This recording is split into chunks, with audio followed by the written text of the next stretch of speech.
Right now, as you watch this video, billions of tiny gears are spinning, pendulums are swinging, and quartz crystals are vibrating. Also, humanity can answer one simple question: what time is it? But here's the thing. For most of human history, nobody actually knew. There were no clocks on the wall, no watch on your wrist. If you wanted to know the time, you'd have to look up at the sky. Today, we're going on a journey through 4,000 years of human ingenuity. From shadows and dripping water to mechanical marvels that fit in your pocket. And in the next video, we'll take it even further, to the wristwatch and beyond. But first, this is the story of how we learned to measure the invisible, time itself. The earliest timekeeping device required no construction at all, just a vertical stick in the ground. This was the gnomon, and its shadow told ancient Egyptians, Babylonians, and Chinese when to plant crops, when to pray, and when the workday was done. Over centuries, sundials evolved into remarkably sophisticated instruments. By the Renaissance, craftsmen were creating portable brass sundials with built-in compasses, adjustable for different latitudes. Some could tell time to within 5 minutes. Not bad for a device powered entirely by the sun. But sundials had an obvious problem. They don't work at night, or on cloudy days, or indoors. Humanity needed alternatives. Enter the water clock, or clepsydra. Water dripped from one vessel to another at a steady rate, and marked graduations showed the passing hours. The Egyptians used them 3,000 to 500 years ago. The Greeks and Romans refined them into elaborate public timepieces, like the ingenious water clock of Ctesibius of Alexandria, which used floats and gears to keep time with remarkable accuracy. Then there were fire clocks, candles with hour markings that burned down at predictable rates. The Chinese even invented incense clocks, where different scents would burn at different times, so you could literally smell what hour it was. The clock may also contain bells and gongs which act as strikers. And of course, the hourglass. Simple, portable, and perfect for timing sermons, ship watches, and chess games for the next 1,000 years. Sometime in the 13th century in Western Europe, something revolutionary happened. Someone, we don't know exactly who, combined gears, weights, and a clever mechanism called an escapement to create the first mechanical clock. The earliest written records mention tower clocks in England, at Westminster and Canterbury in 1288 and 1292. Soon, clock towers were rising across Italy, France, and Germany. But before these public towers, mechanical clocks first ticked in a more secluded setting: monasteries. Monks needed precise timing for their prayers, masses, and daily routines, so they became the first regular users of these new machines. From the quiet cloisters, the technology quickly spread. Here's how it worked. A heavy weight wanted to fall, but the escapement, think of it as a regulated obstacle, only let it drop a tiny bit at a time. Tick, tick, tick. Each tick turned the gears a precise amount, moving the hands forward. These early clocks were beautifully imprecise by modern standards, losing or gaining up to an hour per day. But they transformed society. For the first time, an entire city could share the same time. Work began and ended at specific hours. Life became synchronized.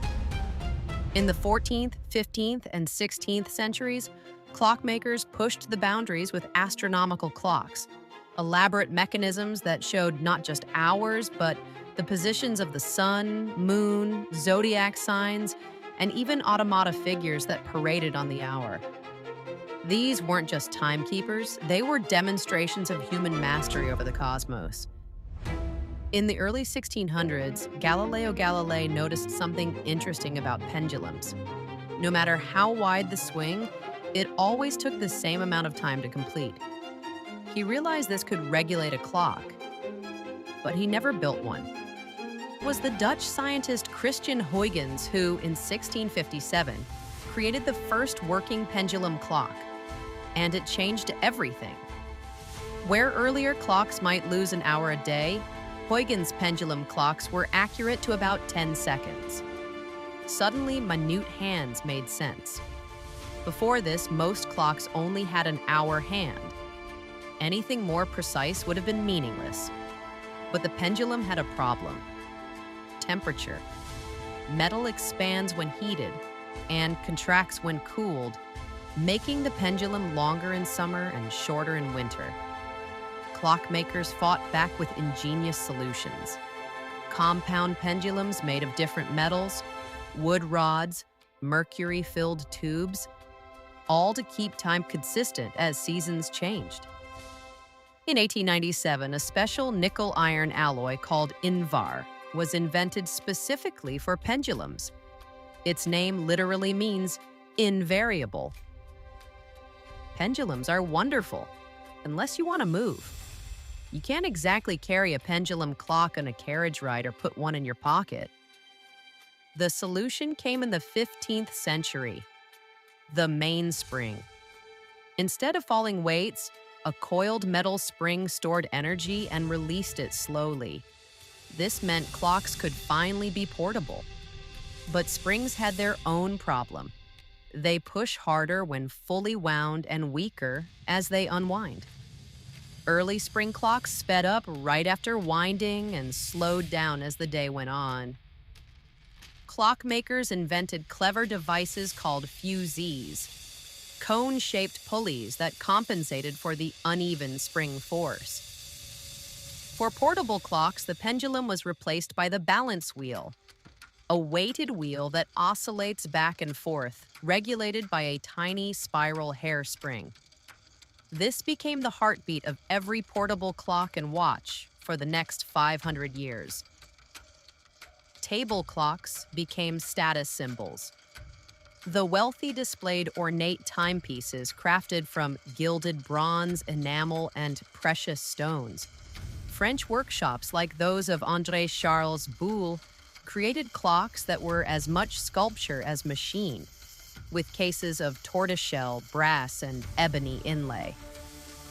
Around 1510, in the German city of Nuremberg, a locksmith named Peter Henlein began making small portable timepieces that could hang from a chain. These Nuremberg eggs, named for their shape, were the ancestors of the pocket watch. Early pocket watches were wildly inaccurate, sometimes losing 30 minutes a day. They usually had just one hand, the hour hand, because minute precision was impossible. But over the next 300 years, watchmakers in Switzerland, England, and France competed to create ever more precise and thinner timepieces. By the 18th century, master craftsmen like Abraham Louis Breguet were creating watches with tourbillons, rotating cages that counteracted gravity's effect on accuracy, and repeater mechanisms that chimed the hours in the dark. The pinnacle of pocket watch craftsmanship were grand complications. Watches that combined dozens of functions: perpetual calendars, chronographs, minute repeaters, moon phases. Some contained over 900 individual parts, all smaller than your thumbnail. From shadows on stone to springs no bigger than a grain of rice, humans have spent 4 millennia obsessing over time. The basic architecture invented in medieval Europe remained essentially unchanged for 700 years, until quartz and atomic clocks finally dethroned the gear and spring in the 20th century. Yet people still pay fortunes for mechanical watches. Why? Perhaps because they're more than timekeepers. They're monuments to human ingenuity. The next time you glance at the time, remember, you're looking at the end result of humanity's longest engineering project. the quest to capture the uncapturable. If you enjoyed this journey through time, hit subscribe and let me know in the comments. What aspect of clock history would you like to explore further? Until then, tick tock.